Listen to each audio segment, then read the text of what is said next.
Hey guys, tonight we begin with the bizarre slow-motion collapse into death of Henry VIII, the Tudor titan whose life was filled with wives, wars, and very questionable decisions involving axes.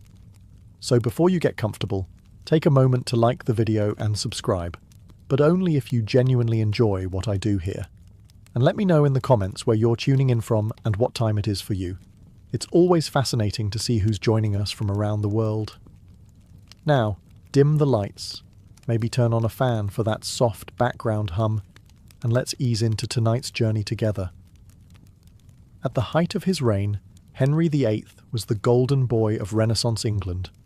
Tall, broad-shouldered, athletic, and by all accounts an absolute heartthrob in tights.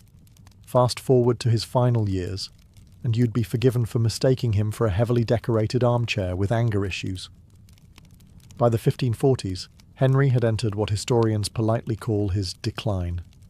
He had ballooned to over 300 pounds, mostly in the midsection, and was suffering from a delightful cocktail of health problems that included chronic leg ulcers, gout, and the general side effects of eating like meat was about to be banned. His transformation from prince to pudding was so dramatic, it deserves its own Greek tragedy, with gravy. This wasn't just your standard royal overindulgence. Henry was in pain. A lot of it. Every joint ached. His ulcerated legs throbbed constantly and smelled like something you wouldn't serve even at a 14th century tavern. He couldn't climb stairs, ride a horse, or even walk unaided. His once magnificent codpiece now served mainly as a barrier between him and reality. And yet, the image of the glorious king had to be maintained. Portraits continued to depict him as virile and broad-shouldered, with eyes that said, "I'm full of divine purpose," and not, "I've been sitting in this chair so long my armour has fused to it." His tailors struggled to keep up. One report claims that his last suit of armour required a waist measurement of 54 inches. And that's being generous. Behind the velvet and jewels, he was rotting, slowly, publicly, and with a considerable budget. Courtiers avoided standing too close. Servants prayed not to be assigned foot duty. His doctors tried everything from lancing to poultices, but most remedies had the same results: expensive linen soaked in royal ooze. By the end of his life, Henry VIII's most famous feature wasn't his beard or his codpiece or even his wedding track record. It was his legs, or more precisely, what had happened to them. What began as minor injuries from a jousting accident in his 30s developed into what can only be described as royal horror. His legs became plagued by chronic ulcers, deep, festering wounds that refused to heal and constantly leaked fluid. Imagine trying to run a kingdom while sitting on top of a pair of infected meat sacks. That was Henry's day-to-day. The sores weren't just painful, they were legendary. Visitors commented on the smell from across the room. Ambassadors dreaded court audiences, not because of politics, but because they didn't want to breathe near his ankles. It said the ulcers were so deep you could see bone. The word ooze features heavily in letters of the time.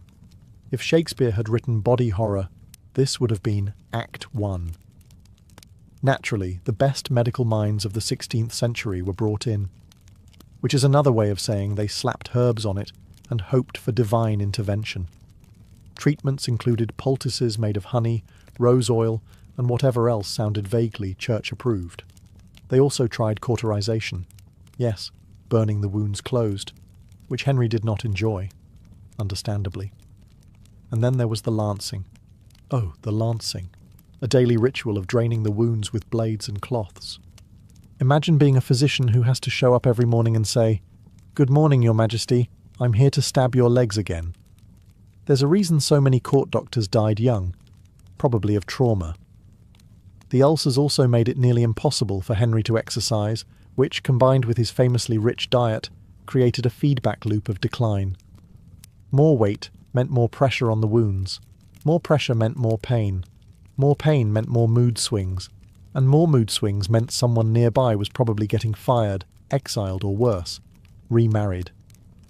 If you've ever wondered what would happen if a man tried to eat his way into sainthood, or out of reality, then look no further than Henry VIII's daily menu. His meals weren't just excessive, they were borderline weaponized. Breakfast alone could involve several eggs, hunks of beef, white bread soaked in ale, and possibly a roasted partridge just to get the digestion going. Fruit and vegetables? Not unless they were used as decoration or accidentally fell onto the roast. The Tudor court equated meat with masculinity. The more flesh on your plate, the more divine your rule. And Henry, bless him, took that as a personal challenge. Roasted swan, venison, lamb, eel pies, game birds, all coated in gravy, sauce, or symbolic meaning. If it once breathed, he ate it. If it didn't, it was probably used to thicken something that did. His favourite indulgence? Red wine. Gallons of it. Daily. Water was for peasants and washing out wounds, not for kings. By the end, his body was likely 60% Cabernet. Now, let's talk portion size. His meals were prepared in enormous quantities, not just for him, but for an entire royal household of taste testers, servers, musicians, and whatever group he was in favour that week. But even factoring in the entourage, Henry ate like every meal might be interrupted by death. Spoiler. One eventually was. This high-fat, low-vegetable, high-gout diet naturally took its toll. Aside from the infamous ulcers, his digestion was known to be volatile. Royal physicians regularly noted his bloating, discomfort, and, let's say, audible distress. You could probably time your pocket watch to one of his post-feast groans echoing through Whitehall. And still, Henry refused to change. By the final years of his reign, he could barely chew with his rotting teeth, but he still insisted on massive portions. At banquets, food had to be pre-cut so he wouldn't tire himself. Even lifting a turkey leg was becoming an aerobic activity. There comes a point in every overindulgent monarch's life when gravity wins. For Henry VIII, that moment arrived sometime in his mid-40s, though it didn't knock politely. It arrived with a full marching band of gout, obesity, and increasingly irritated ulcers. By then, Henry had grown so large and immobile that his body required logistical planning. Gone were the glory days of jousting tournaments and athletic struts around court. Now getting him out of bed involved multiple attendants, pulleys, and something akin to emotional bribery. He didn't walk so much as was moved. Royal engineers reportedly designed a mechanical chair, something between a reinforced wheelchair and a throne on training wheels, to transport him through his palaces. His armour was custom-fitted not for battle, but to support the sheer bulk of royal volume. You could have lost a courtier inside one of his sleeves. Mounting a horse? Forget it. They had to build a hoist system, yes, a literal crane for kings, just to lift him into the saddle. And even then, the horse likely re-evaluated its career choices. Exercise, once considered noble, had become mythical. His only form of movement was turning to yell at someone, and even that required effort. His doctors encouraged gentle motion, like walking a few steps per day. But Henry preferred political executions over physical exertion. It burned fewer calories, but did wonders for morale. This physical decline wasn't just inconvenient, it was dangerous. Inactivity worsened everything. His circulation, his mood, his already hostile digestive system. And when you're a monarch, your health becomes everyone's problem. Entire days were scheduled around how far he could be rolled. Even court ceremonies had to be shortened. State functions were planned to keep the king seated for as long as possible.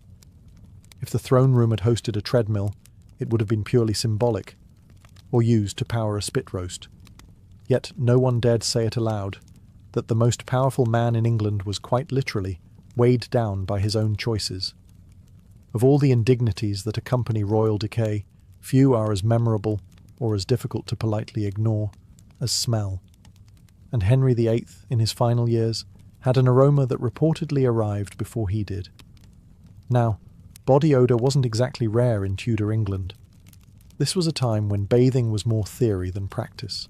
Perfume was considered healthcare, and the most effective deodorant was standing downwind. But even by 16th century standards, Henry's scent was remarkable. The culprit?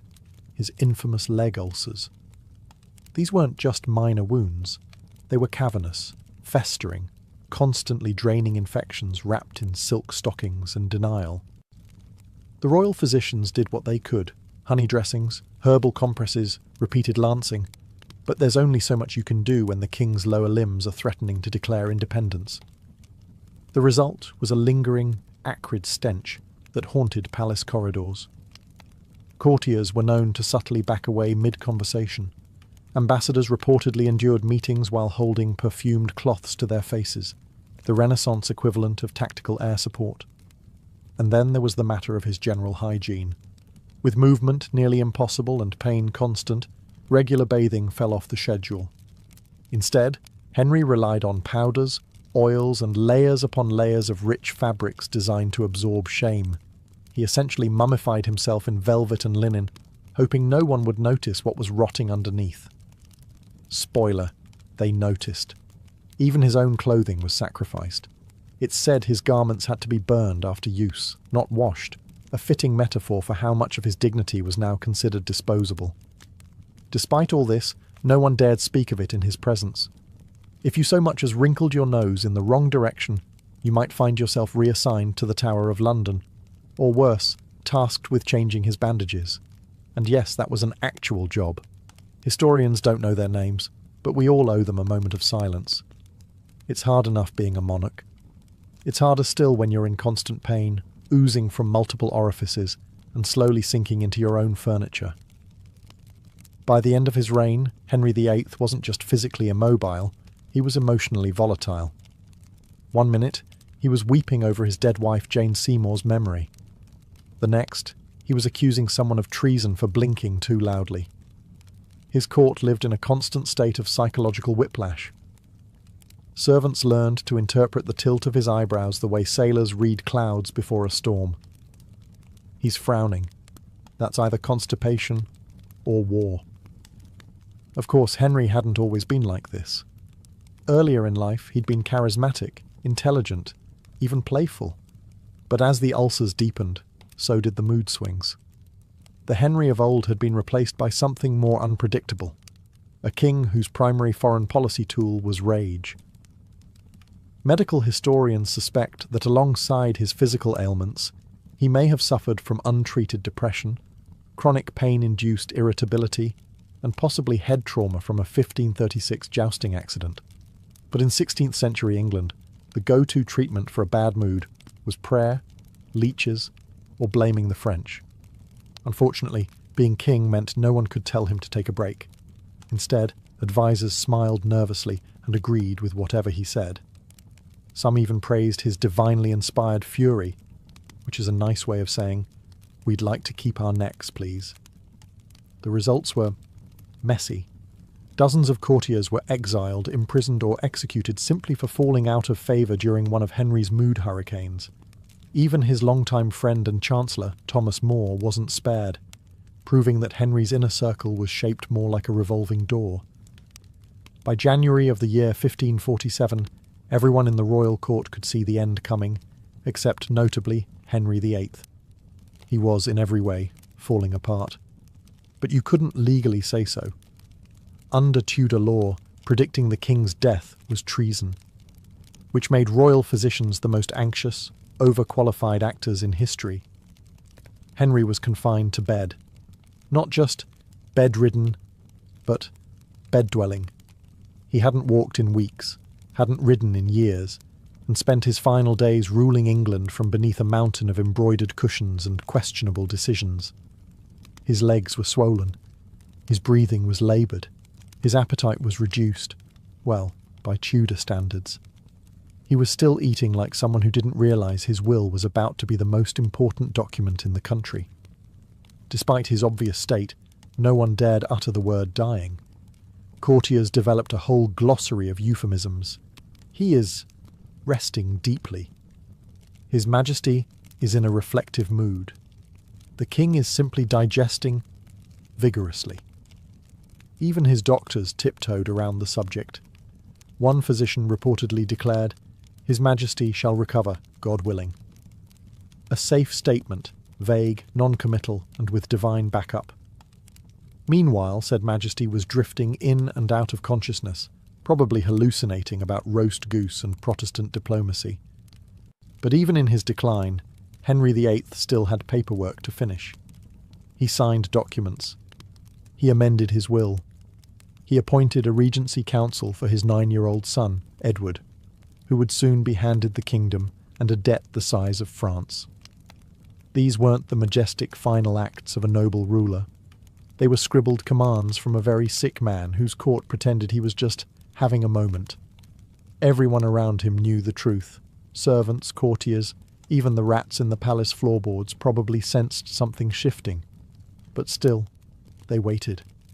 Because the King of England couldn't die until it was safe to say so. And at this stage, no one wanted to go first. As January dragged on, Henry VIII hovered somewhere between lucidity and royal delirium.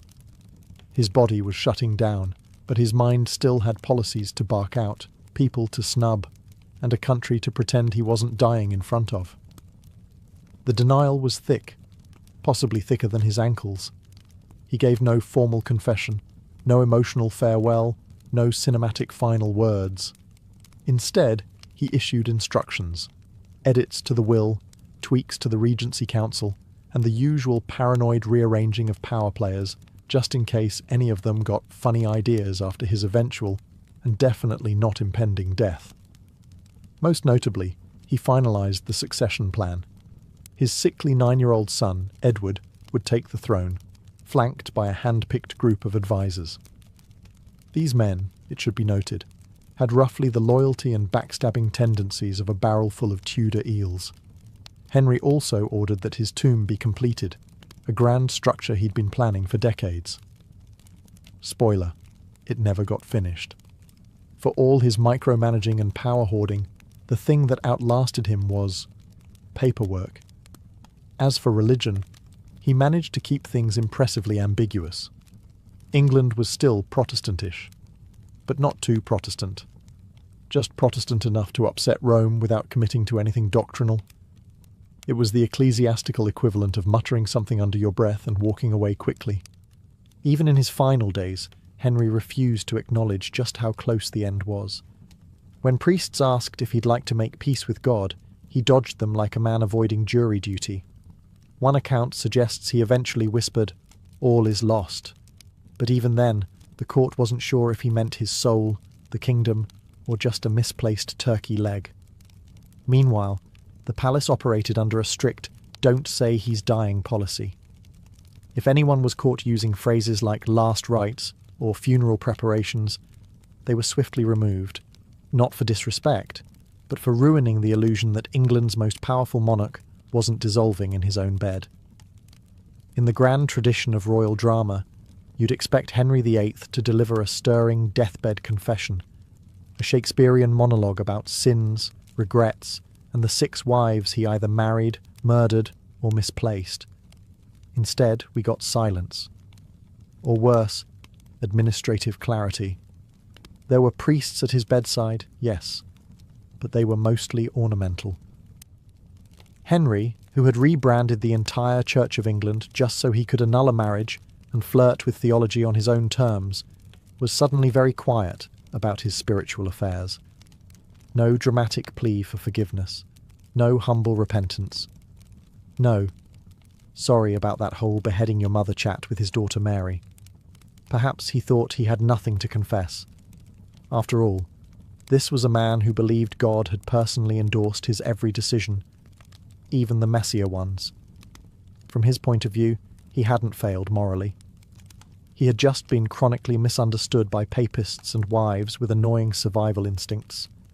According to one report, Archbishop Thomas Cranmer arrived in time to ask if the king still trusted in Christ.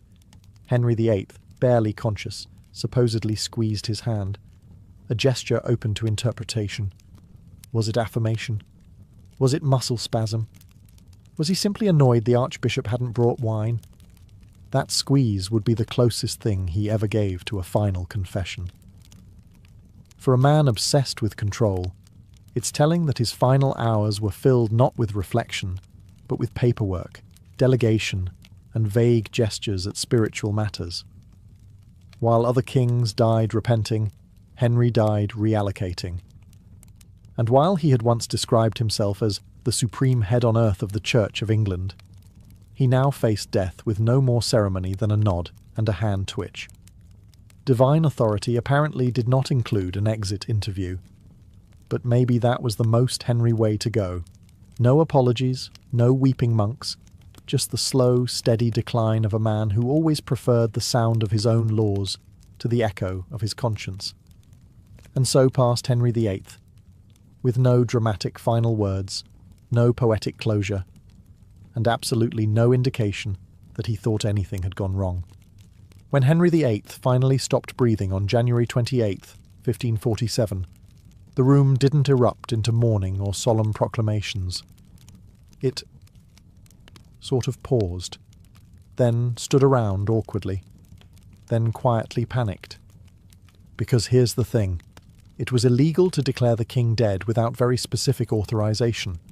Under Tudor law, to suggest the monarch had died, even if he was visibly deceased, was technically treason, which meant everyone in the room suddenly became deeply interested in pretending Henry VIII was simply resting, possibly very deeply and permanently. Doctors, courtiers and clergymen all stared at each other, waiting for someone to blink first. No one did. There was no press release, no moment of national mourning, no trumpets. Just the heavy silence of men thinking, well, now what? Eventually, they agreed to say nothing for several days. Not out of respect, but strategy. The succession still needed to be managed, the council assembled, and most importantly, the 9-year-old heir, Edward, informed that he now technically owned everything in England, including some very angry neighbours. In the meantime, Henry VIII's body remained in Whitehall Palace, still king in title, but now more biologically aspirational. Ministers quietly arranged his affairs while pretending he was still unavailable, which wasn't a lie, just a spectacular understatement. And while no one spoke the word dead, palace staff began making preparations with all the subtlety of a Shakespearean farce. Mourning clothes were quietly ordered. Seals were altered. Some opportunists probably started dusting off family trees to prove they were technically 12th cousins to the boy king and thus deserved land. Even foreign ambassadors weren't told right away.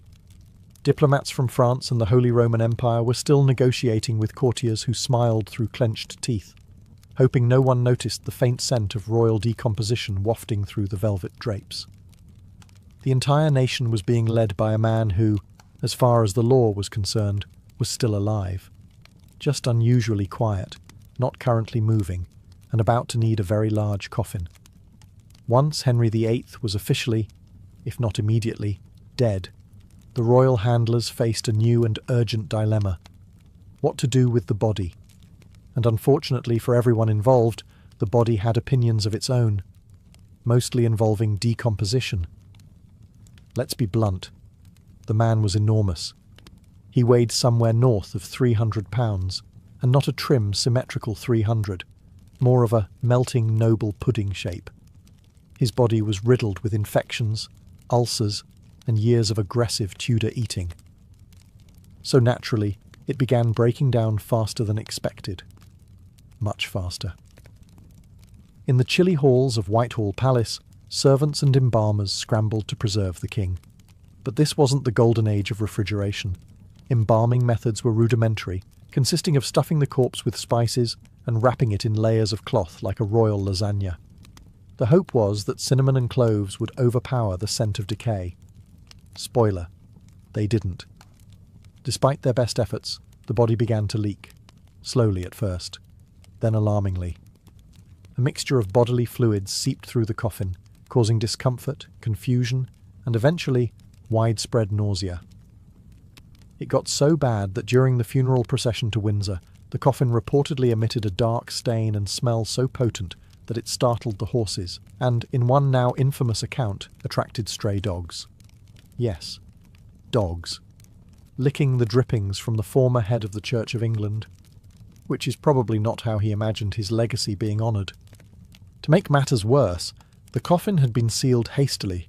Royal urgency overrode craftsmanship. It swelled from internal gases and, allegedly, cracked.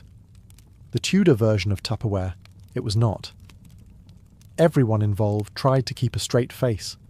Mourning nobles walked beside the oozing coffin with the dignity of people pretending they couldn't smell anything.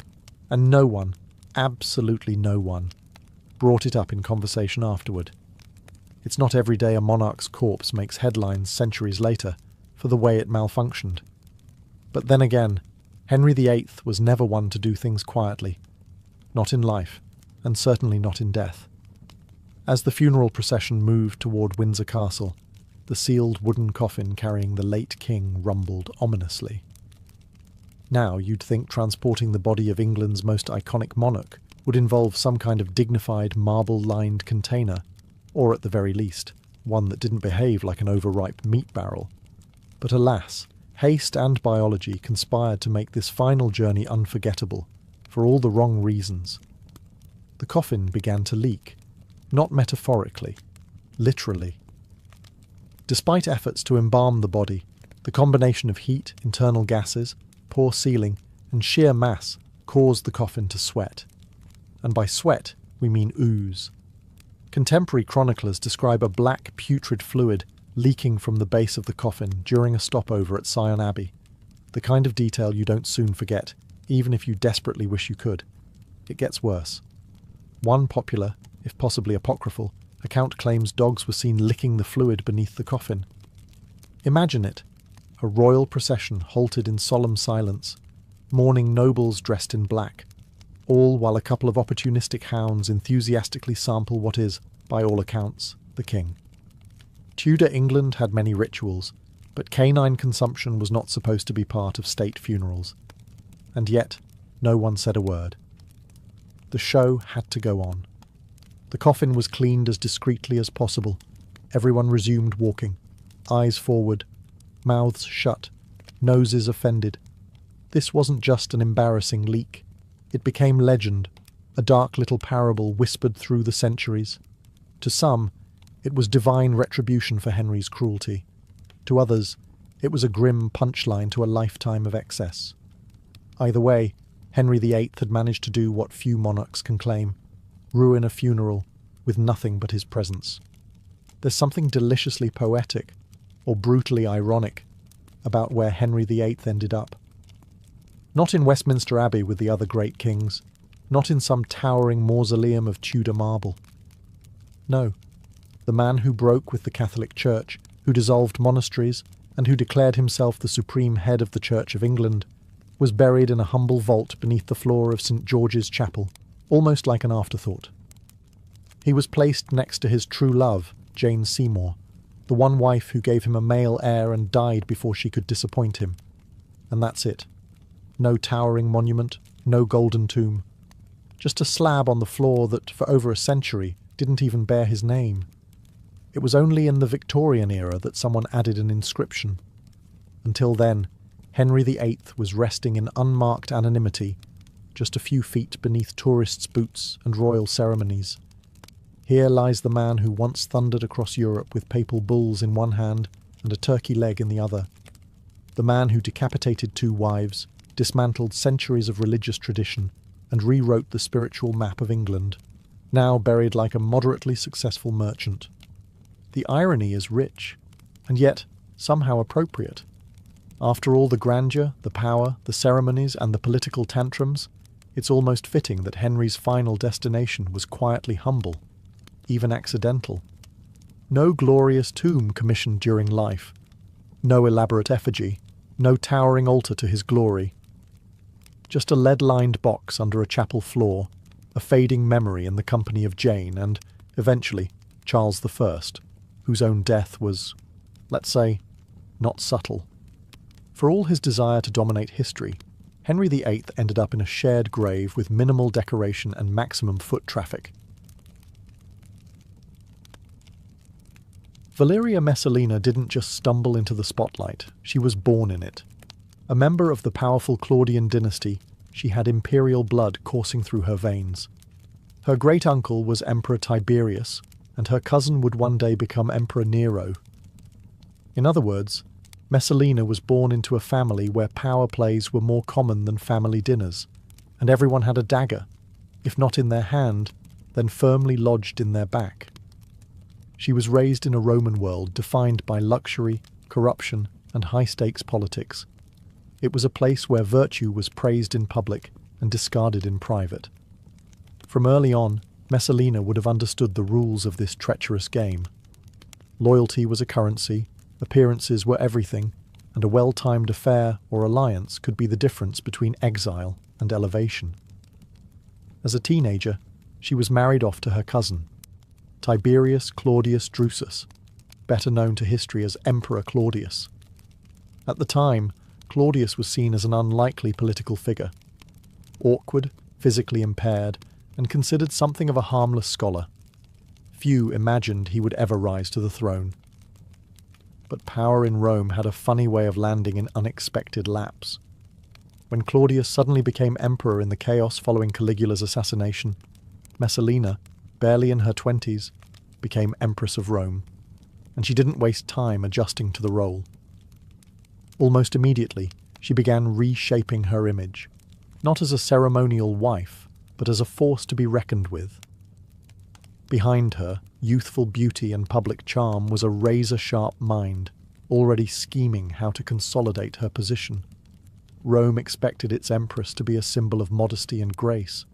Messalina, on the other hand, had ambitions that were anything but modest. She wasn't content with being the woman behind the man. She wanted to be the one pulling the strings, using flattery, sex, alliances, and fear to climb even higher. And in a court where everyone had something to hide, she was fluent in the language of secrets.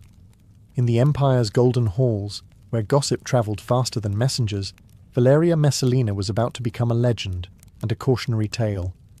Rome had seen ambitious women before, but none quite like her. Once crowned empress, Valeria Messalina swiftly became one of the most influential women in Rome, not because of her title alone, but because of how she used it. She didn't just sit quietly beside Claudius in the imperial court. She was the one whispering in his ear, nudging decisions, arranging marriages, forging alliances, and eliminating enemies, all while pretending to be the loyal wife. But her influence wasn't just political. Messalina was infamous for something else entirely, her alleged sexual appetite. Ancient sources, mostly written by men with axes to grind, paint her as Rome's most depraved femme fatale. Tacitus, Suetonius, and Juvenal all gleefully described how she supposedly snuck out of the palace at night to work incognito in brothels, competing with prostitutes and returning before dawn. Whether these tales were fact or slander, one thing is clear: Messalina's reputation was unlike any other empress before or since. Behind every rumour was a strategy. Her lovers weren't always chosen for pleasure. Many were powerful men, senators, equestrians, noble heirs. Messalina used intimacy the way other politicians used bribes.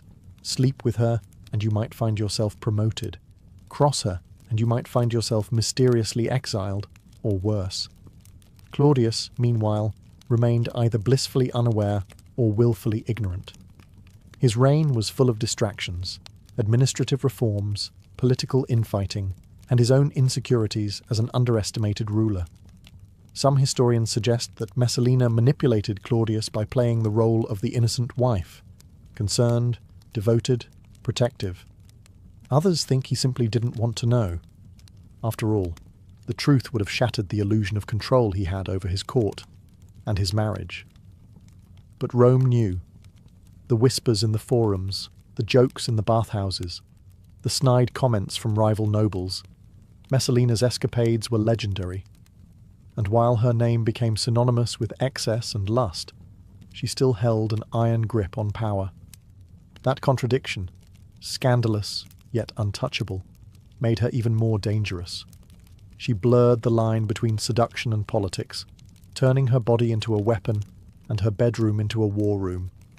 Rome's elite either feared her or fell for her, sometimes both. Still, as with all unchecked power, the walls would not hold forever, and the higher Messalina climbed, the more unstable the empire beneath her feet became. Messalina's reign as empress wasn't just defined by scandal, it was also a masterclass in manipulation. She understood the game of Roman politics intimately and played it with terrifying efficiency. Her targets weren't always her lovers. More often they were threats, rivals, critics, or anyone who dared to challenge her position as the imperial queenmaker. And she was ruthless. One of her favourite tactics was the false accusation.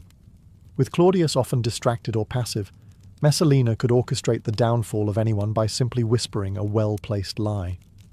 She accused powerful senators of conspiracy, wives of adultery, and noblewomen of insolence. Many ended up exiled, executed, or forced to take their own lives. Their crime? Being inconvenient. She didn't operate alone. Messalina had allies, corrupt freedmen, informants, and sycophantic magistrates who owed their positions to her favour. These cronies helped carry out her purges, blackmailed the vulnerable, and ensured that her enemies were destroyed before they could react. Claudius, ever the detached ruler, often signed their death warrants without realising he was removing loyal men who might have warned him of the storm building at his doorstep. Her most notorious manipulation, though, was deeply personal. When Claudius married Messalina, he was in his 50s and she was in her early 20s. That age gap created a power dynamic ripe for exploitation. She weaponized her youth, charm, and beauty to maintain a facade of domestic loyalty. Claudius, known for being affectionate with her in public, believed he had a devoted wife, but in private, Messalina used that trust like a dagger behind his back. She also secured her position by bearing Claudius a son, Britannicus. That made her not just empress, but mother to the imperial heir. It was a powerful shield, one that discouraged even the boldest of Claudius's advisors from speaking ill of her. Who would dare insult the mother of Rome's future? But the web she wove was tightening. The number of enemies she made was growing. Even her allies, fat on imperial spoils, started whispering about her recklessness. A court built on blackmail and fear can only last so long before it turns on itself. Messalina didn't notice, or refused to notice, that her empire of secrets was beginning to rot from within. And the people she had crushed on her way up? They were waiting, quietly, patiently. In the cutthroat theatre of Roman power, no queen sits unchallenged for long. Messalina's enemies were numerous, but one of the most dangerous threats to her position wasn't a scheming senator or a bitter noblewoman, it was a freedwoman named Narcissus. And he wasn't alone. Narcissus, a former slave turned trusted secretary to Claudius, wielded immense influence behind the scenes. He managed imperial correspondence, controlled access to the emperor, and most importantly, had Claudius's ear in ways few others did. For years, Narcissus tolerated Messalina's antics, perhaps even profited from them. But eventually, even he began to see the danger she posed, not just to the emperor's reputation, but to the very stability of the empire. Tensions reached new heights when Messalina's ambition began to grow teeth. No longer content with manipulating from behind the curtain, she started plotting something far more audacious, replacing Claudius entirely. Some sources claim that Messalina began an affair with the handsome senator Gaius Silius, not just another lover, but a calculated partner in a quiet coup. Silius was wealthy, influential, and dangerously popular. And Messalina didn't just want him in her bed, she wanted him on the throne. According to the ancient historian Tacitus, Messalina even went so far as to marry Silius in a public ceremony, while Claudius was still emperor. A move that was either madness or genius, depending on how successful she believed her scheme would be. It was the boldest political play of her life. But it was also the one that would break her. When Narcissus learned of the marriage, he was stunned. He knew Claudius to be slow to act, but even he couldn't ignore a betrayal of this scale. Narcissus had two options: report it and risk being ignored, or take matters into his own hands. He chose the latter. With speed and secrecy, Narcissus set a trap. He gathered evidence, alerted the Praetorian Guard, and prepared a case so damning that even Claudius couldn't look the other way. The imperial court was about to implode. The empress who had ruled with whispers, lust, and lies had finally made a misstep too grand to conceal. And now, the knives she once turned on others were being sharpened against her. The rival had returned, and this time he was coming for her crown. For years, Claudius had been underestimated, not just by Rome, but by his own wife. Seen as weak, bookish, and easily manipulated, he was the perfect husband for a scheming empress like Messalina. But betrayal on this scale, an alleged marriage to another man, was too massive to ignore, even for Claudius. When Narcissus finally approached the emperor with the damning news, Claudius's initial reaction was disbelief. His beloved wife, the mother of his son, had married another man, in broad daylight. Narcissus didn't just tell him, he showed him. Documents, witnesses, the ceremony itself. The emperor was stunned, and finally, furious. This was no longer palace gossip. This was treason. Claudius, long thought too slow-witted to rule, acted with uncharacteristic decisiveness. With Narcissus as his guide, he handed emergency powers to the freedman and instructed him to clean house. The Praetorian Guard, Rome's elite soldiers, was mobilized not to defend Messalina, but to destroy her. While Claudius returned to the palace, silent and pale, Narcissus moved quickly. Gaius Silius, caught mid-celebration, was dragged into the street and executed without trial.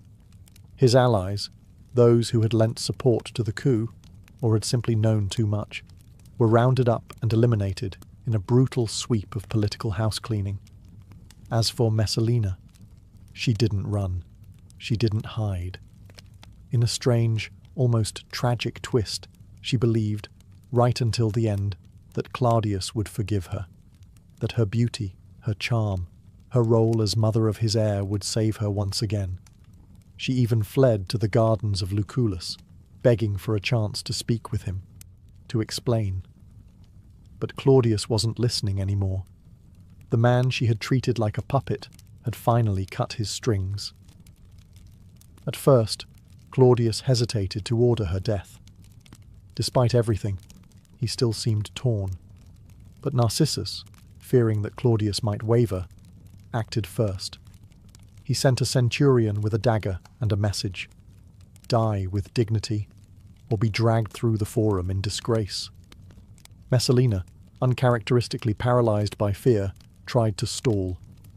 She took the dagger, but couldn't bring herself to use it. In the end, the centurion had to do it for her.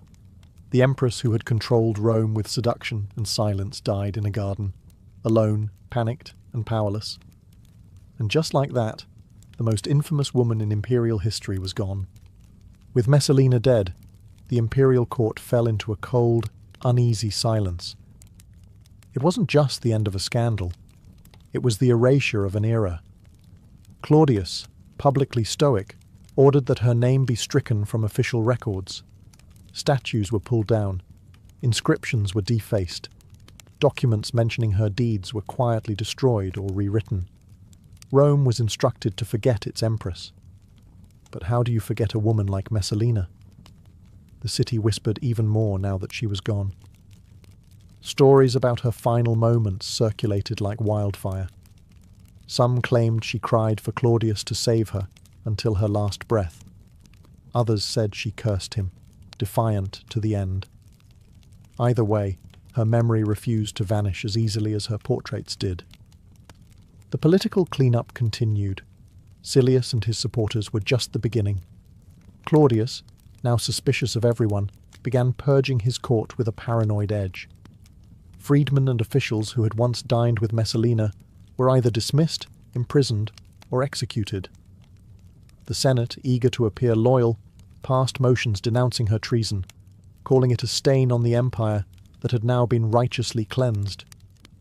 Only one person remained untouched, Britannicus, Messalina's young son and the heir to the throne. Claudius couldn't bring himself to punish the boy for the sins of his mother. Yet Messalina's death had left a power vacuum, and every ambitious noblewoman in Rome noticed. Behind closed doors, powerful families began maneuvering to replace the fallen empress. And Claudius, emotionally gutted and politically adrift, was more vulnerable than ever. This wasn't a period of healing. It was a reset, a dangerous, unstable calm. Claudius's trust in those around him had shattered, and he became increasingly reliant on his freedmen, especially Narcissus, who now wielded influence so great he practically ruled by proxy. Rome, meanwhile, began rewriting its favourite bedtime story. Messalina wasn't just remembered as an adulterous empress, she became a cautionary tale, a byword for female lust and treachery. Her legend, twisted and magnified, became more powerful in death than she ever was in life. She had been purged from the imperial narrative, but not from the Roman imagination. And while her body was buried in obscurity, her ghost would linger in the shadows of the Palatine Hill. Whispered about, laughed at, feared, forever. In the wake of Messalina's execution, Claudius found himself in an awkward position. An emperor without an empress, a father with a vulnerable heir, and a court full of power-hungry opportunists. The empire needed a new matron, someone to stabilize the palace and manage the imperial household. But Claudius, still wounded by betrayal, was reluctant to remarry. Enter Agrippina the Younger. She was everything Messalina had been, and more. Beautiful, intelligent, calculating, and dangerous in her own right. But unlike Messalina, Agrippina wasn't reckless. She was methodical. Born into the Julio-Claudian dynasty, she was the daughter of Germanicus, the sister of Caligula, and the mother of a boy named Lucius Domitius Ahenobarbus, later known as Nero. Agrippina saw her chance. She played the long game. Where Messalina had seduced, Agrippina negotiated. She convinced Claudius that marriage to her would restore dignity to the imperial house. She promised loyalty, order, and, most importantly, a unified dynasty. Claudius, aging and increasingly manipulated by his inner circle, eventually agreed. Their marriage, though controversial due to their familial connection, was made legal by a special Senate decree. She became the next empress of Rome. But this was no love story.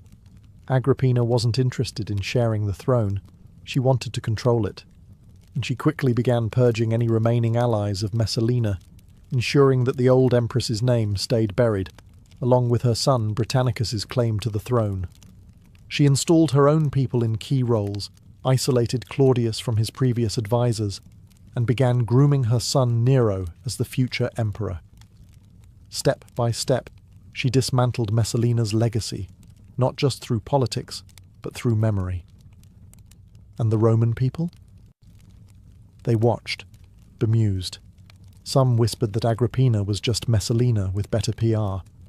Others feared she was something far more dangerous. While Messalina had ruled with passion and impulse, Agrippina ruled with calculation and precision.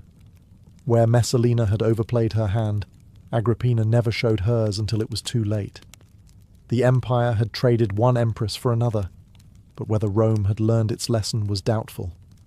Claudius had survived one scheming wife. He wouldn't survive the next. And so, the ghost of Messalina didn't fade. It simply changed form, reborn in the ambitions of a new woman rising from her ashes. After Messalina's death, her son Britannicus became a tragic relic of a discarded dynasty. Though still the biological son of Claudius and the rightful heir to the throne, his future now hung by a thread. He was barely a boy when his mother was executed, and suddenly, the palace that once celebrated his birth became a gilded cage. Initially, Claudius kept Britannicus close, even assigning him trusted tutors and guards. The emperor still hoped to secure a legacy through his bloodline.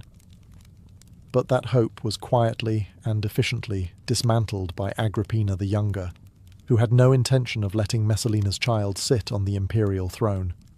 Agrippina's own son, Nero, was older than Britannicus and far more controllable, especially by her. So, she began her campaign to remove Britannicus from the line of succession. She portrayed him as immature, easily manipulated, and unfit to rule. At the same time, she worked tirelessly to elevate Nero. She had him adopted by Claudius, granted the name Nero Claudius Caesar Drusus Germanicus, and given titles that signalled his path to power. By the time Britannicus reached adolescence, he was no longer Rome's golden boy. He was a prisoner in his own home, watched constantly, his supporters either exiled or silenced. Even his former tutors were replaced with Agrippina's men, ensuring that the young prince grew up under a web of political suspicion and isolation. Claudius, aging and increasingly manipulated, seemed to drift further from his son. He lavished Nero with honours and gradually distanced himself from the memory of Messalina, as if trying to scrub away the shame of his former marriage by erasing their child. Britannicus became a symbol of what could have been, a legitimate heir, sidelined by power politics, and he knew it. Ancient sources say he grew bitter, fearful, and watchful. He may have remembered his mother's fall, and perhaps even feared the same fate. When Claudius mysteriously died, likely poisoned, possibly by Agrippina, Nero was declared emperor without opposition. Britannicus, now a teenager, was reduced to a threat. A year later, during a banquet, the boy suddenly collapsed and died. The official cause? Epilepsy. The real cause? Poison, administered on Nero's orders, according to most ancient sources. Messalina's legacy died with her son, and the imperial line she tried so desperately to secure was extinguished, not by battle, but by dinner plate. Valeria Messalina may have died in disgrace, but her story refused to stay buried. In fact, the more the empire tried to forget her, the more immortal she became. Over the centuries, she transformed from a flesh-and-blood empress into a myth, Rome's ultimate symbol of feminine vice, lust, and betrayal. But was that reputation earned or constructed? The surviving accounts of Messalina's life come almost entirely from hostile sources: Tacitus, Suetonius, and Juvenal, men who had little sympathy for women in power, especially ones who dared to act independently. To them, she wasn't a political player. She was a cautionary tale, a dangerous woman who weaponized her sexuality and corrupted the purity of the empire. They wrote of her alleged midnight visits to brothels, her public marriage to another man, and her endless affairs. But all of these tales bear the tone of moral panic more than credible evidence. Some modern historians have begun to question whether Messalina's infamy was inflated to serve a narrative. After all, powerful women in Rome, especially those who fell from favour, were almost always rewritten as monsters. Think of Cleopatra. Think of Agrippina. In a society ruled by patriarchs, an ambitious woman was either a paragon of virtue or a seductress in disguise. Messalina, conveniently, became the latter. Yet even if we strip away the exaggerations, one truth remains. She held enormous influence in the Roman court. She manoeuvred through a deadly political landscape, eliminated rivals, secured her son's claim to the throne, and wielded soft power in a world dominated by men with swords and senates. Whether by manipulation, charm, or fear, she was effective. Her downfall didn't just mark the end of her own story. It altered the shape of Roman succession, paved the way for Agrippina, and ultimately helped Nero rise to power. The echoes of her ambition resonated far beyond her lifetime. In literature, art, and popular culture, Messalina became an archetype: the lascivious empress, the femme fatale, the scandal made flesh. But behind the legend may have been a woman caught in a system that punished power in the wrong hands, especially when those hands were manicured and female. Messalina didn't just scandalize an empire, she forced it to confront its fears about women, control, and the cost of influence. And that, more than any affair, was her most dangerous legacy. In the pantheon of America's founding fathers, Alexander Hamilton stands out as a brilliant mind, architect of the nation's financial system, co-author of the Federalist Papers, and a man whose ambition knew no ceiling. But behind the powdered wigs and polished speeches, was a man who let his personal life spiral into a mess so spectacular it became the country's first political sex scandal. It all began in 1791. Hamilton was at the peak of his political power, serving as the first Secretary of the Treasury under President George Washington. But while he was balancing national debt by day, his nights took a darker turn. One evening, a young woman named Maria Reynolds appeared at his Philadelphia home, claiming her husband had abandoned her and begging for financial help. Hamilton agreed to assist, and soon after began a year-long affair with her. The affair wasn't just personal, it became political. Maria's husband, James Reynolds, discovered the relationship and saw an opportunity. Instead of confronting Hamilton with rage, he chose extortion. For over a year, Hamilton paid Reynolds hush money to keep the affair under wraps. But secrets in politics are like cracks in a dam. Eventually, they burst. By 1797, political enemies, chief among them Jeffersonian Republicans, caught wind of the scandal. Rumours began to swirl that Hamilton was not just guilty of adultery, but of financial corruption. The implication? That he had misused government funds to pay off the Reynolds couple. It was a career-destroying allegation. So Hamilton did the unthinkable.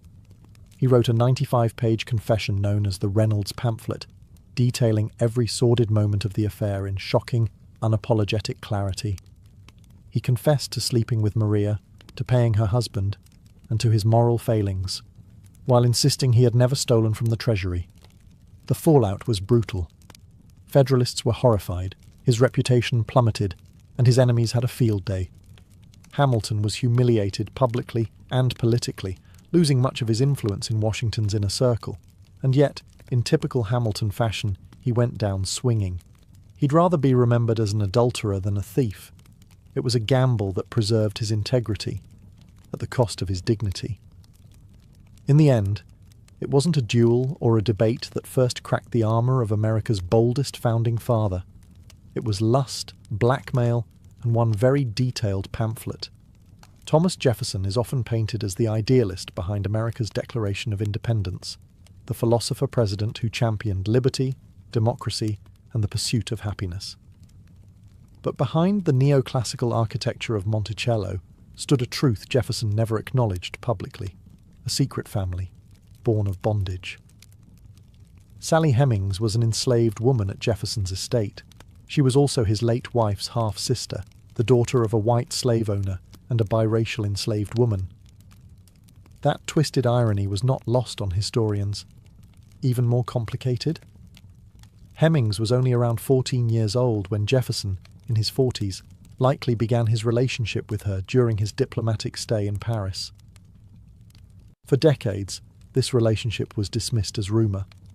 But oral history passed down by Hemings's descendants told a different story, one of intimacy, secrecy, and children. DNA testing conducted in the late 1990s finally confirmed what many had long suspected. Jefferson fathered at least 6 of Hemings's children, 4 of whom lived to adulthood. Jefferson never freed Sally Hemings. However, he did quietly manumit all of her surviving children. They were the only enslaved individuals he ever freed during his lifetime. Some of them ran away, under suspiciously coordinated and overlooked circumstances. Others were officially emancipated in his will. Each of them passed into freedom, looking eerily like their father. Despite overwhelming evidence, Jefferson's defenders long painted him as a man of moral clarity. But the existence of his secret family unravelled the myth. How could the same man who wrote that all men are created equal simultaneously sustain and exploit an institution that denied basic humanity? To make matters worse, Jefferson kept meticulous records.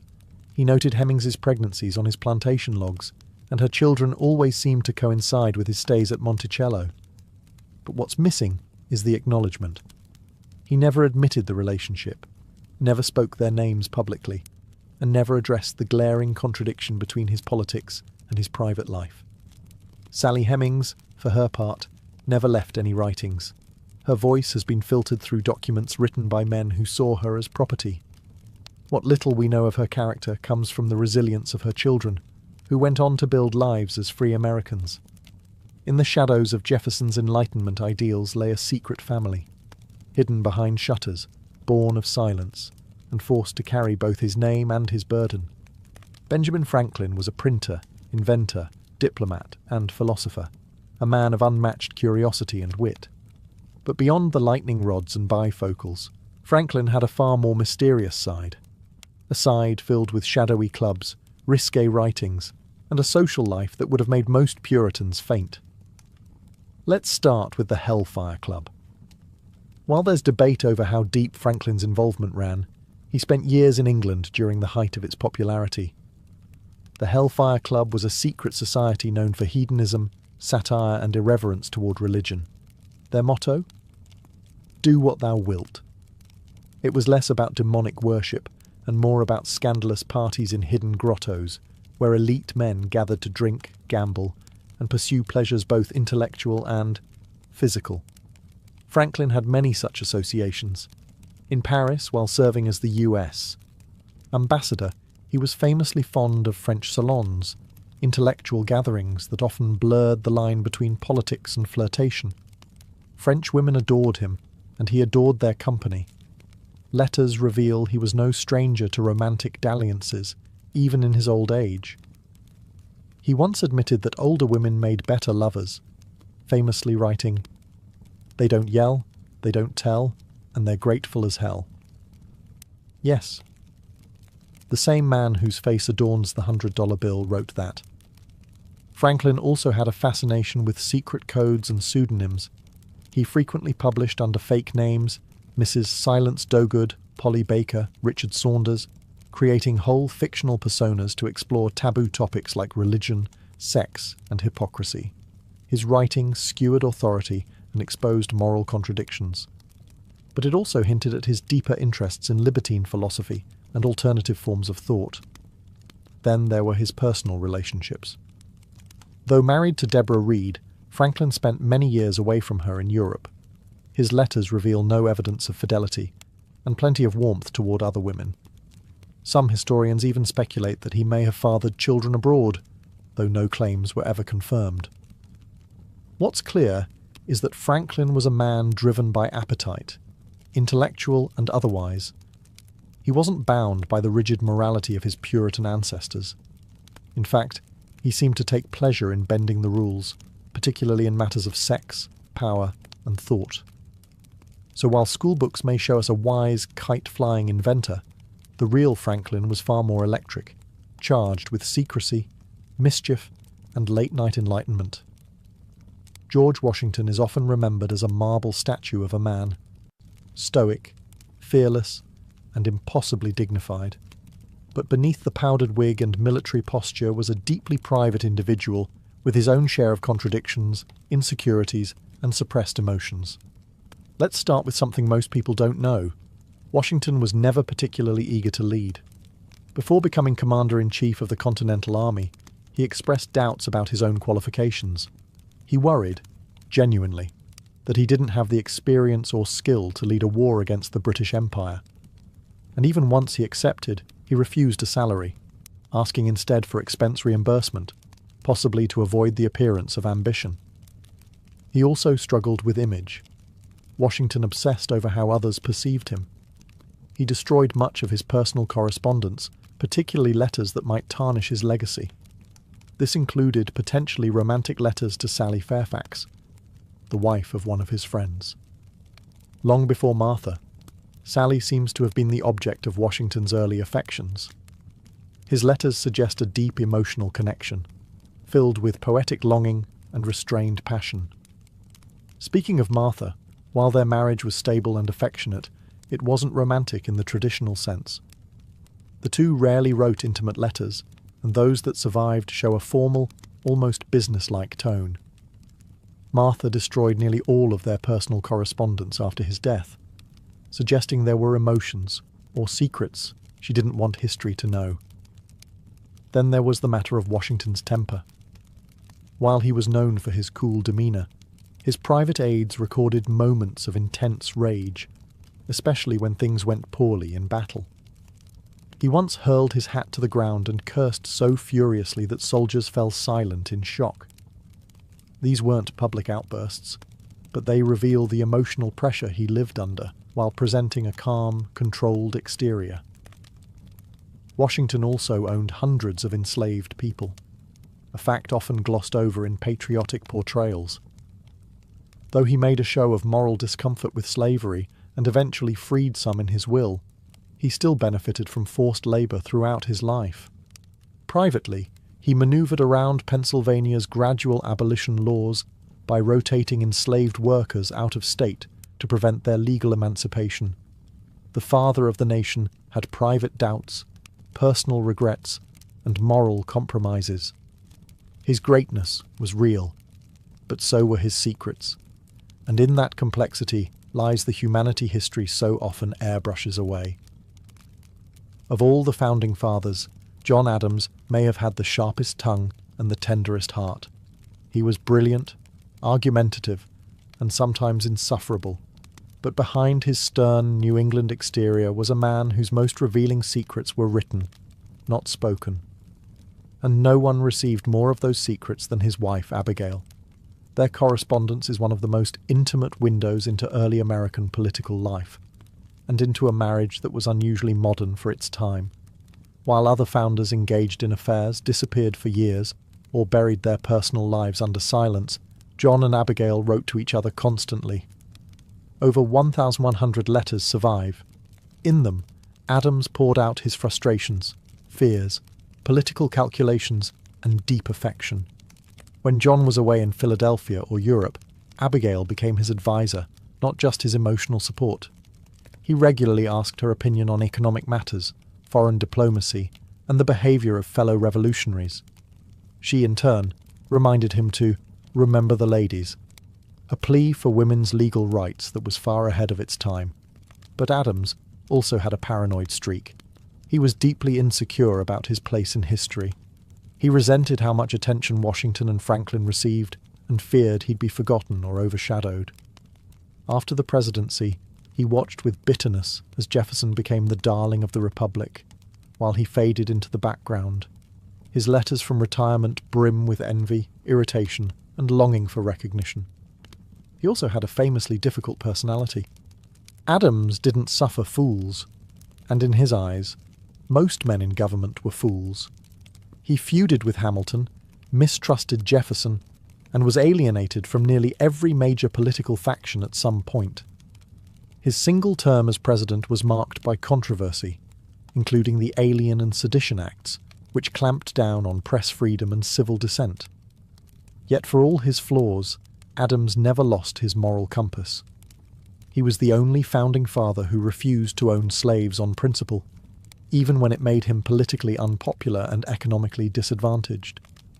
That quiet, uncompromising integrity never made headlines, but it defined him. John Adams wasn't polished, he wasn't worshipped, but he was brutally honest, in print, in policy, and in passion. And in those midnight letters to Abigail, he left behind a legacy far more human than heroic. James Madison, the father of the Constitution, is often remembered as the quiet genius of the American Revolution. But behind his modest stature and soft voice was a man battling not only political chaos, but his own failing body and deep insecurities. Standing barely over 5 feet tall and weighing less than 100 pounds, Madison was physically frail for most of his life. He suffered from chronic illnesses, possibly epilepsy, which he kept hidden as best he could. Friends and political allies often noted his ghostly pallor and the sudden spells in which he would disappear from public life to recover. He lived with the fear that he could drop dead from overwork or stress. In fact, Madison was so certain of an early death that he never bothered to write a memoir. He didn't expect to live long enough to matter. But matter he did. Madison was the brain behind the Constitution and one of the primary authors of the Federalist Papers. Yet he rarely took credit. He preferred to work behind the scenes, letting louder personalities, like Hamilton and Jefferson, take the spotlight. He was the quiet manipulator in the back room, crafting entire systems of government while others shouted on the floor. His marriage to Dolly Madison also reveals much about his private life. Dolly was everything James was not: flamboyant, sociable, magnetic. Their marriage was a power alliance. She made Madison palatable to the public, hosting legendary political salons in Washington, D.C., where enemies became friends, often over her famous ice cream and cakes. While Madison strategized in private, Dolly managed the optics, turning their household into the capital's social center. Yet, Madison had his shadows. He was a complex slaveholder, personally uneasy with the institution, but unwilling to free his own enslaved laborers. He even had secret correspondences discussing the logistics of slavery in the New Republic, where his ideas, though intellectually cautious, did little to challenge the system. Later in life, Madison struggled with depression and isolation. His political influence waned, and he watched as his vision of limited government was twisted by the very forces he had helped unleash. He may not have had Franklin's charm or Washington's grandeur, but Madison's genius shaped the architecture of the American Republic. And yet, for all his brilliance, he lived and died, haunted by doubts, illness, and the fear that history might overlook him. He built the stage.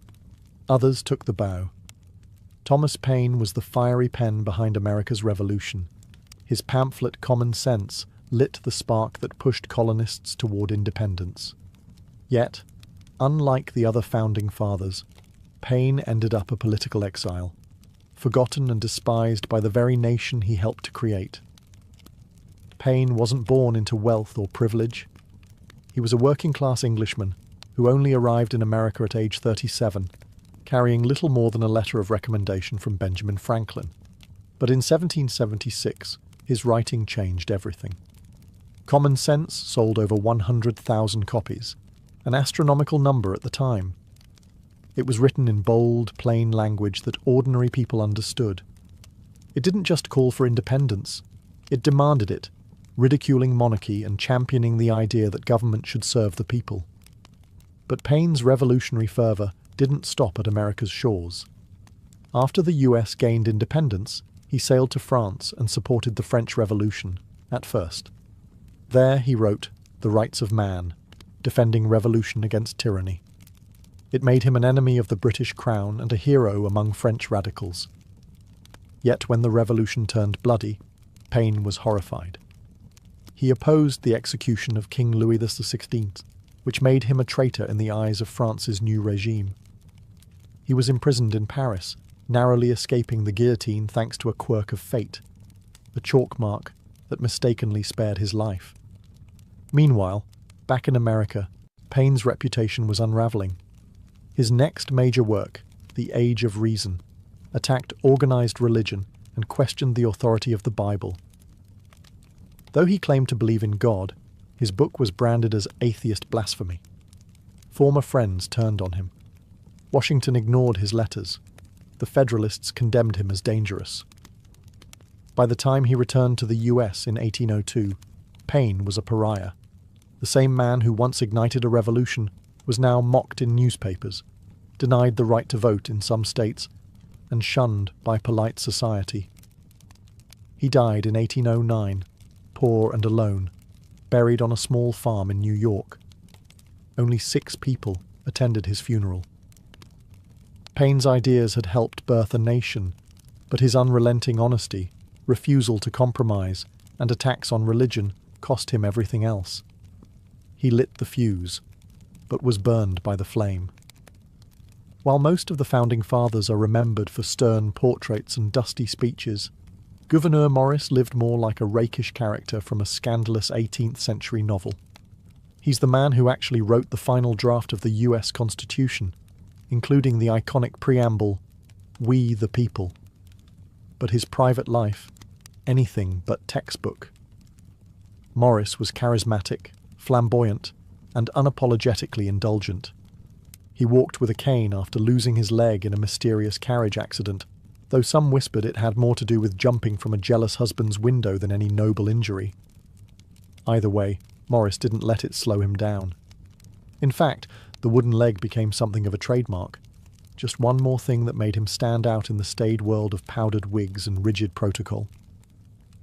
While serving as a diplomat in France during the Revolution, Maurice was notorious for his womanizing. He carried on affairs with French aristocrats, while chaos engulfed the streets of Paris.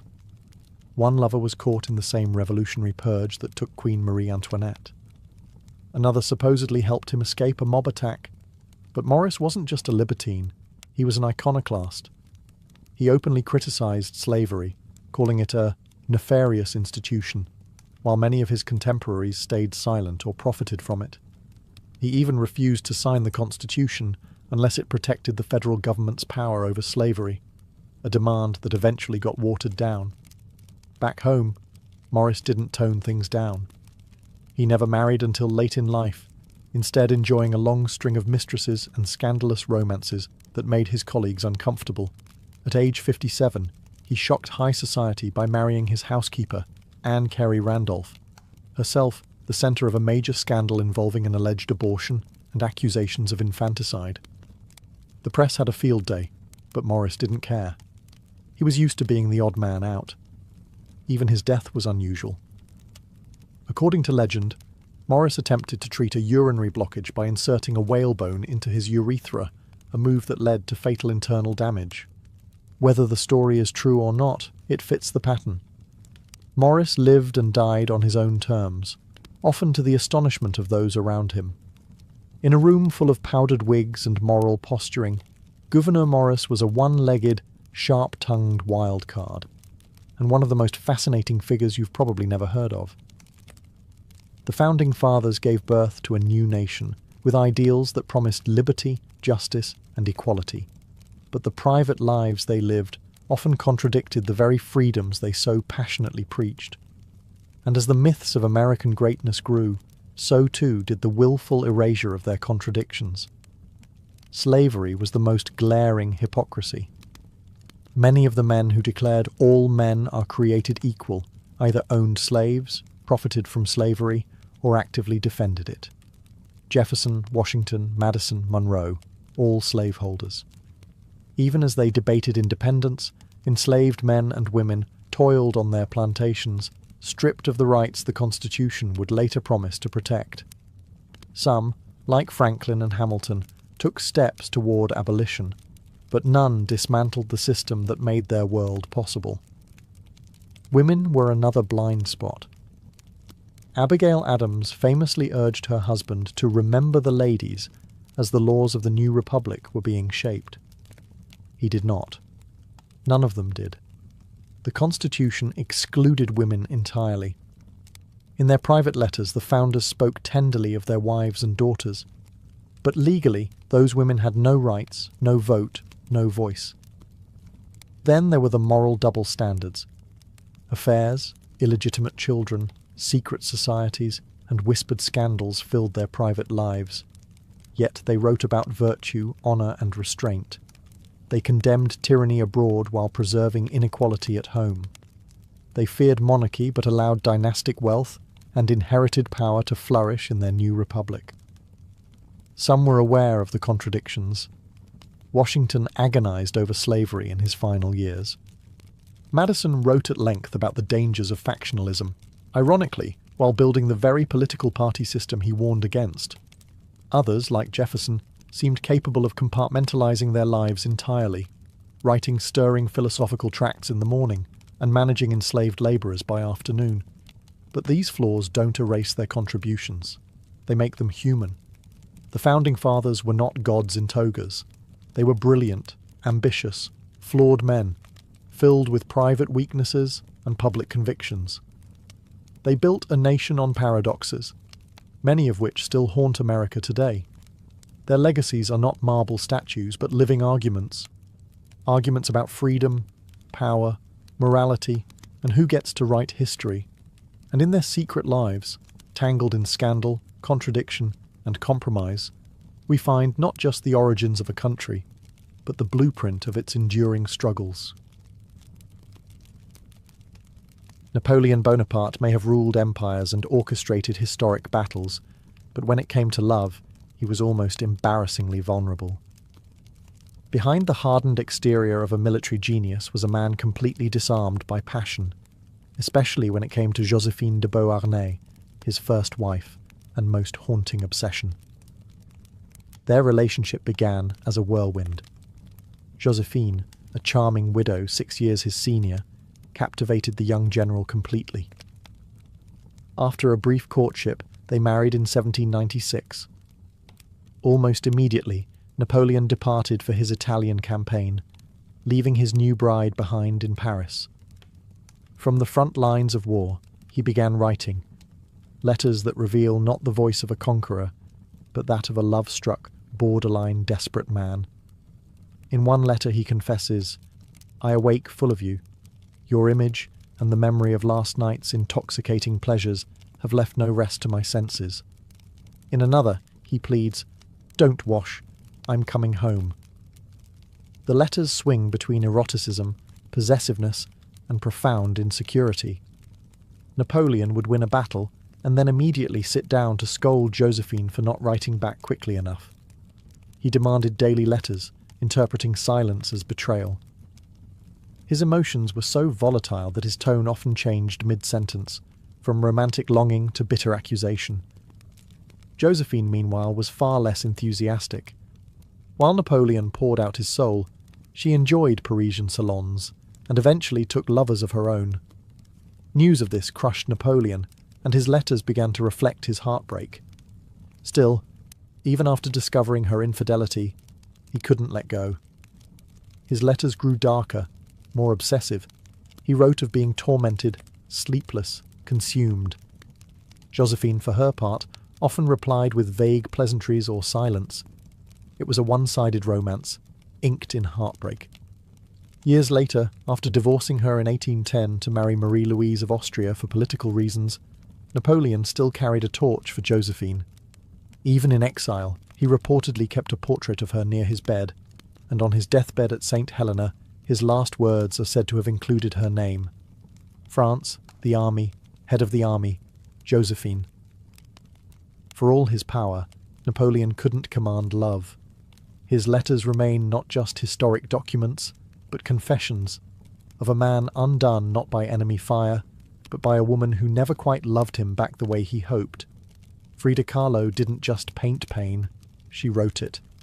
Her love letters to Diego Rivera, the towering Mexican muralist who was both the love of her life and the source of her deepest wounds, are raw, poetic, and soaked in emotional blood. Where others tried to hide their heartbreak, Frida made hers into art, on canvas and on paper. Frida and Diego's relationship was notoriously turbulent. He was 20 years her senior, a larger-than-life figure with a reputation for infidelity. She was the fiery young artist with a spine fused by injury and a heart prone to volcanic eruptions. Together, they were explosive, drawn together by passion, divided by betrayal. Her letters reveal a woman who loved with terrifying intensity. In one, she writes, "Nothing compares to your hands, nothing like the green gold of your eyes. My body is filled with you for days and days." And in another, "I love you more than my own skin." Frida never hid her pain. She bled it out, line by line. She called Diego her frog-toad, a loving insult, a nickname that somehow captured both her affection and her frustration. Her letters veer between unconditional love and seething resentment, often within the same paragraph. Even after Diego's affairs, some with Frida's own friends and even her sister, she wrote to him not with detachment, but longing. Her words ask for nothing but presence.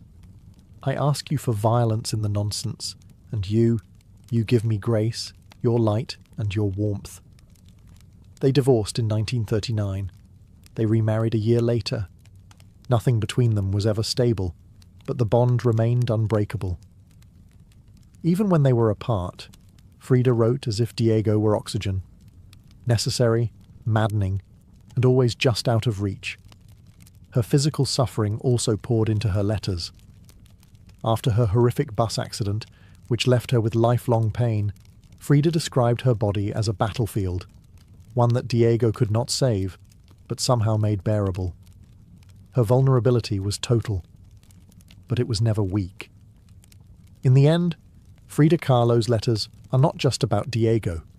They're about the war between love and identity, devotion and survival. Through her pain, she found language. Through her longing, she found fire. And in her fire, she burned herself into history.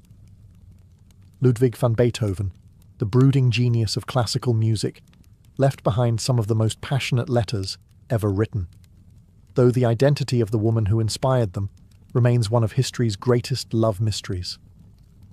Known simply as the immortal beloved, she exists only in a series of letters never sent, found among Beethoven's belongings after his death in 1827.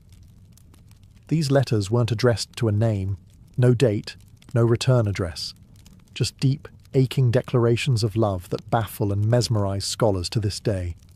One begins, "My angel, my all, my very self." Another cries, "Though still in bed, my thoughts go out to you, my immortal beloved. Be calm, love me, today, yesterday. What tearful longing for you, you, my life, my all, farewell. Oh, continue to love me, never misjudge the most faithful heart of your beloved." Beethoven wasn't known for emotional openness. His letters to others were often curt, formal, even hostile. But in these pages, something shatters. He's vulnerable, intimate, and at times, completely unraveled. What's even more haunting is the desperation laced through every word. He wasn't writing from a place of comfort, but of separation. The letters suggest they were apart, perhaps forbidden to be together, caught in circumstances neither could control. He writes of obstacles, of secrecy, of how they cannot be openly united. Scholars have debated the identity of this woman for centuries. The leading candidates include Anthony Brentano, a married aristocrat, Josephine Brunswick, a widowed countess, and Giulietta Guicciardi, a former pupil. Each had deep connections with Beethoven at different times in his life, but none have been confirmed beyond doubt. The puzzle remains incomplete. What is certain is that Beethoven loved deeply, perhaps once, perhaps many times, but this immortal beloved held a singular place in his heart. She was his muse, his torment, his unreachable salvation. And then, silence. The letters were never mailed. Perhaps he never dared. Perhaps he never could. Perhaps she was already gone.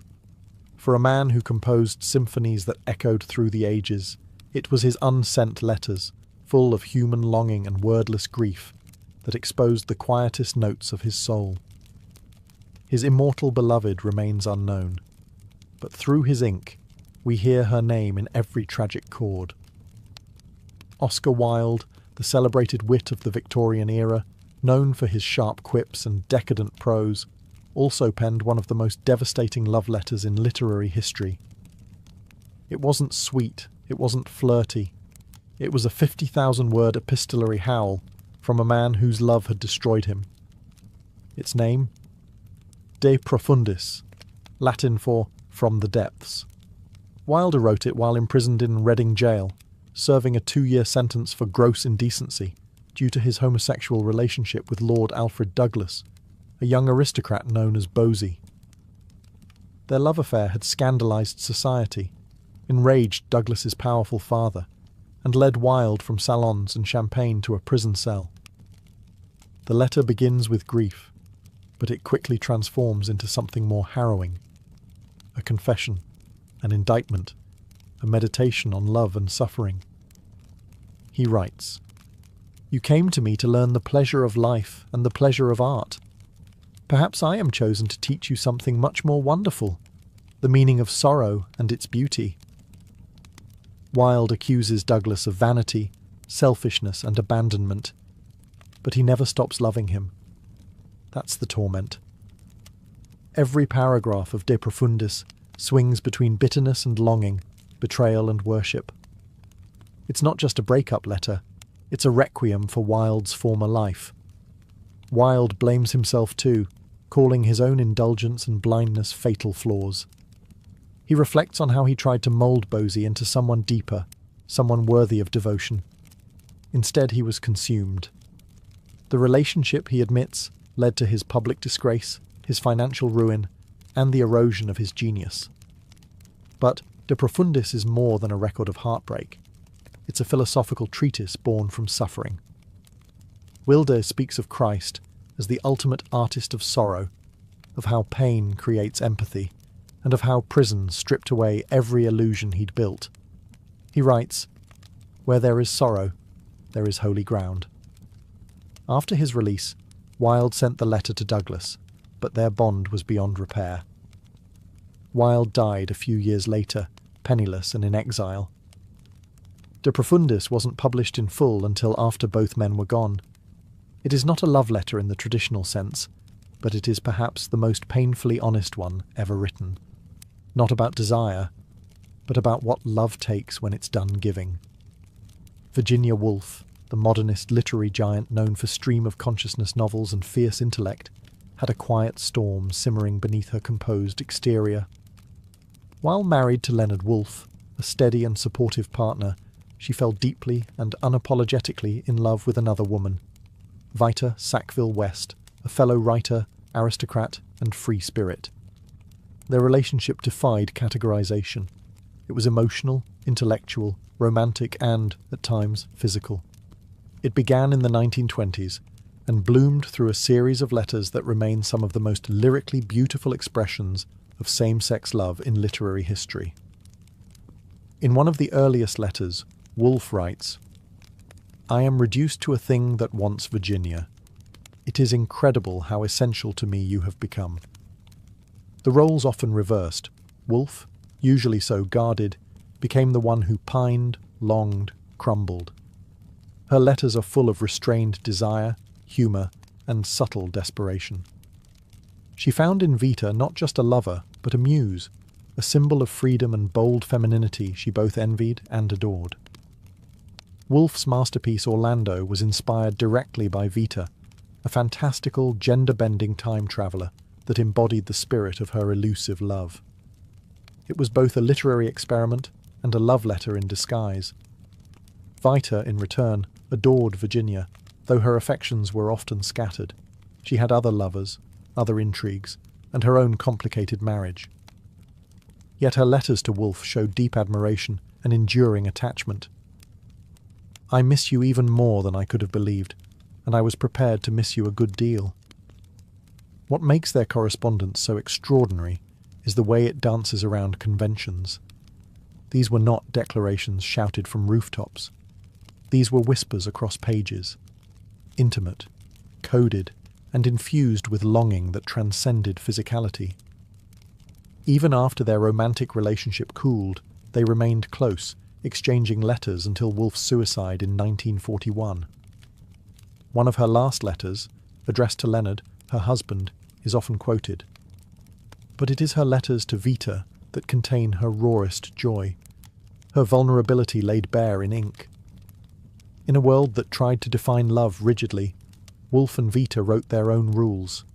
Their letters weren't just about love. They were love, complicated, beautiful, impossible to label, and, like the tides of Woolf's own prose, always in motion.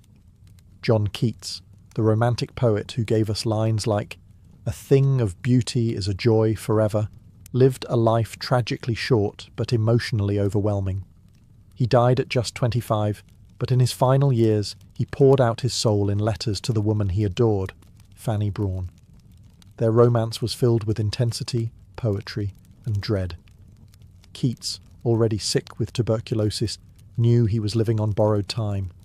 He fell for Fanny hard and fast, and though they were secretly engaged, he knew he would likely never live to marry her. That looming mortality saturates every word he wrote to her. One of his letters reads, "I have been astonished that men could die martyrs for religion. I have shuddered at it. I shudder no more. I could be martyred for my religion. Love is my religion, and I could die for that. I could die for you." Keats didn't just love Fanny. He worshipped her. His letters are filled with torment, beauty, jealousy, and devotion.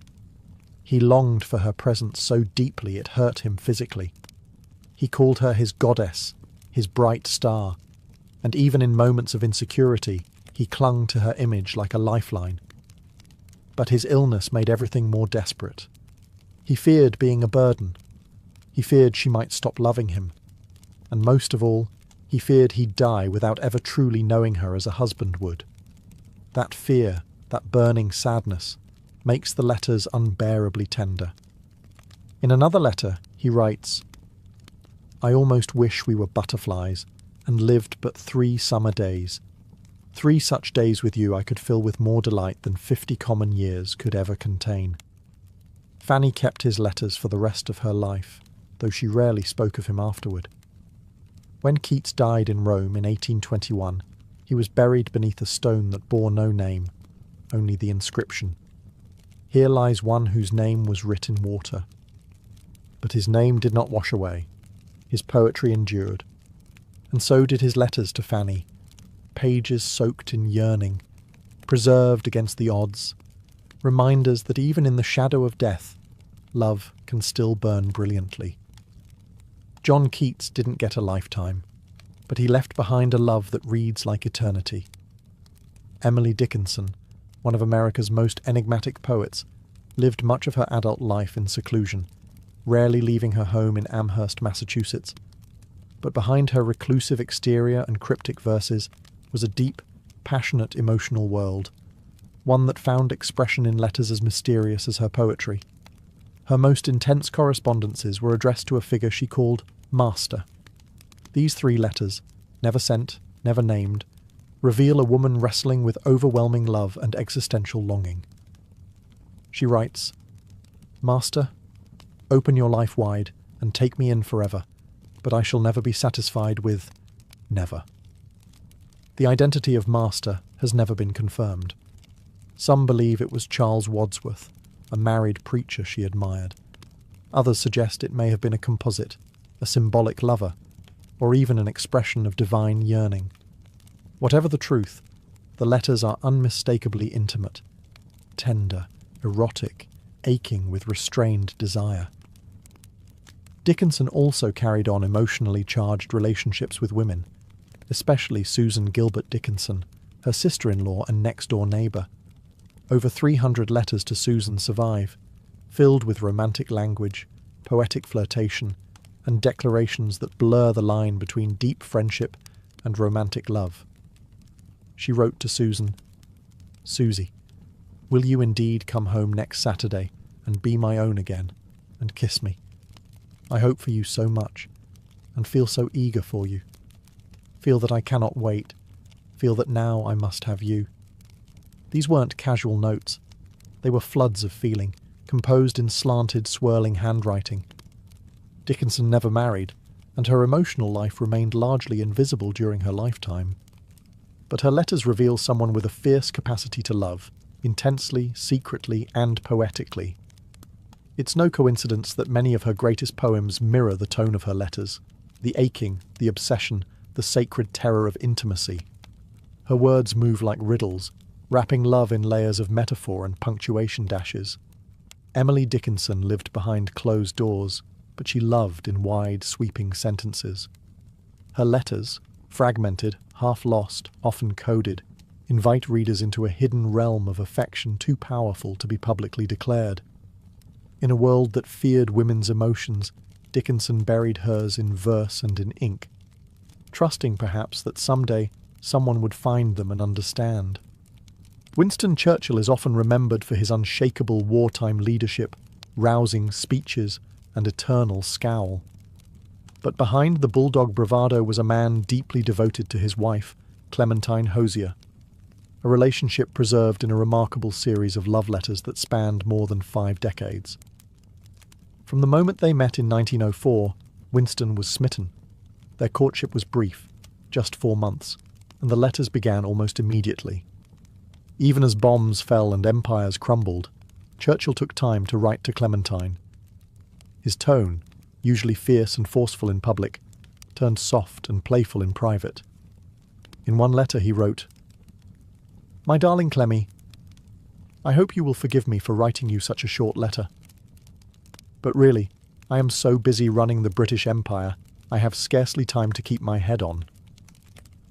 His humour never left him, even under the pressure of World War. During their long marriage, Churchill was often away, on military campaigns, in Parliament, or commanding the nation. But his letters were constant, and his affection never seemed to wane.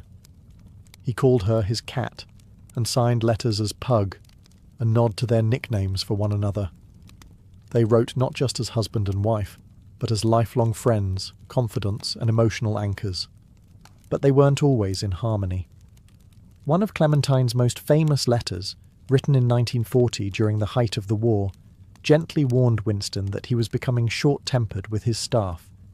She wrote not to scold him, but to help him remain the leader Britain needed. His response? Grateful and open. He listened. Their letters balance flirtation and strategy, tenderness and tension. Churchill once told Clementine that meeting her had conquered and captured him more completely than any battlefield. Even near the end of his life, he continued to write her loving notes, often brief, always heartfelt. In a world of war rooms and command centres, Churchill found his truest peace in the quiet of a letter to his wife. No pomp, no politics, just devotion. His legacy may be forged in speeches and victories, but the love letters to Clementine remind us that even history's hardest men often live their softest truths in private. Few love stories in literary history are as dazzling, or as destructive, as that of Zelda Sayre and F. Scott Fitzgerald. They were the golden couple of the jazz age, sparkling through the roaring 20s with martinis in hand, madness on the horizon, and a pile of love letters trailing behind them like confetti from a broken parade. Their romance began in 1918, when Scott was a young army officer, and Zelda was a wild southern belle with a rebellious streak. He courted her with letters full of ambition, wit, and desperation. "I love you the first moment I saw you, and I'll love you until my last breath." She kept him dangling at first, unsure if his literary dreams would amount to anything. But when his first novel, This Side of Paradise, became a hit in 1920, she agreed to marry him. They were rich, young, famous, and completely unprepared. Their letters reflect a manic love. In one, Zelda wrote, "Scott, my darling, I've just washed my hair and I can't do a thing with it, but I love you madly." Her notes are playful, poetic, flirtatious, and often laced with her own growing instability. Scott's replies were both adoring and possessive. He admired her beauty and spirit, but feared her independence. When Zelda tried to write, dance, or express herself artistically, he often dismissed her, insisting there could only be one writer in the family. That tension bled into their letters, affection tangled with control. As the years passed, their glittering lifestyle spiraled into alcoholism, financial ruin, and mutual resentment. Zelda suffered a series of mental breakdowns and spent long stretches in sanitariums. Yet even then, their letters retained a strange, aching tenderness. From an asylum, Zelda once wrote, "I've tried so many ways of writing to you. I've tried to tell you how much I believe in you. But words aren't right.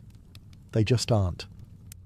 Scott died in 1940, thinking himself a failure. Zelda perished in a fire at her hospital 8 years later. But their letters, those wild, burning fragments, survive. They show two people who loved like firecrackers, explosive, beautiful, and ultimately doomed. A love too big for the world they lived in, preserved forever in ink and ash.